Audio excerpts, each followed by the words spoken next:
If you're a mom, a daughter, or whatever, you know it's one of the deepest relationships, that bond between mother and daughter. The bond can create the foundation for a sense of confidence and self-love, or sometimes some resentment and self-worth issues. So this morning we've invited Dr. Brad Schwall, President and CEO of the Center for Integrative Counseling and Psychology, to talk about the rise in a different kind of couples counseling, not for spouses, but for mothers and daughters. Good morning. So nice to have you here. Thank you for having me. I love hearing this, and I love talking about it because there's no perfect parent, and I've had leftover issues with my mom, as a lot of women do, and just talking about it, I've found it helps other women be open about their own issues. Absolutely. It's so important to start with that understanding that we all make mistakes, that we're all broken, having that empathy, but then working to communicate. And that's what our therapists at the center do with moms and their daughters. So can you talk just briefly about why the relationship for a mother-daughter is so important? I mean, I think it gives you your foundation of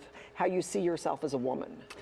Absolutely. And my therapist, as I was talking to them about this topic, talking about just what you said, that sense of self-worth, and daughters figuring out how to communicate in a way that's respectful, but also setting boundaries. And throughout the pandemic, more people are going to counseling, and particularly women, 18 to 44. Right. Those numbers have increased. And so that's why we're seeing more of this therapy with moms and daughters. So that's what I was going to ask you. Why the rise? Yeah. So people are more open to counseling and mental health care now. Certainly there are added stresses, vulnerability that then I think brings up past issues, but there always is hope. And even teaching things as simple as, when I'm sharing with you, Mom, I just want you to hear me, not Right. give advice, even simple things like that. Or when it comes to having children and visiting the grandchild, how to manage those boundaries in a way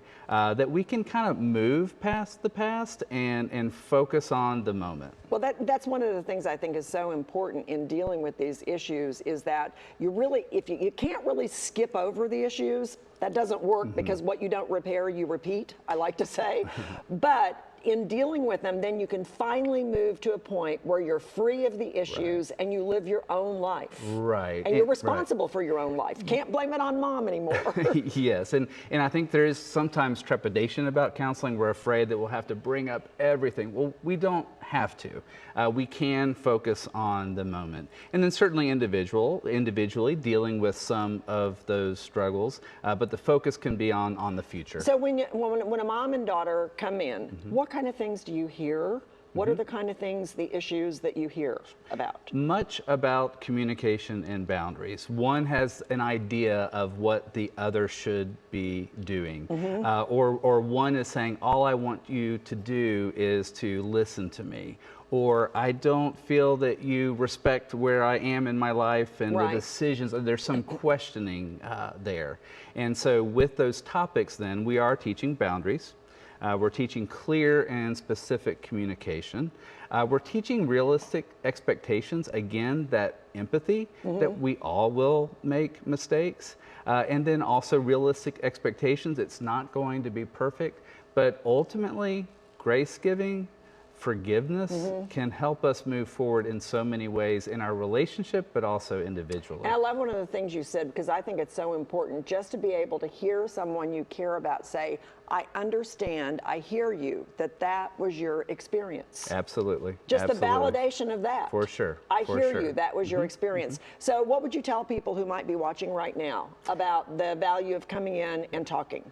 So be open to counseling. Self-reflection leads to fuller living. So don't be afraid. Don't assume that you're going to have to rehash everything, but focus on how you can be healthy yourself, because our past relationships do impact our current relationships. So sometimes it can free up those to be healthier too. Absolutely. I mean, I couldn't agree more. And one more thing is there's a similar dynamic between fathers and sons. Absolutely. That bears examination. Again, sometimes that judging, are you judging me, that trust, that showing confidence, but the same results can happen.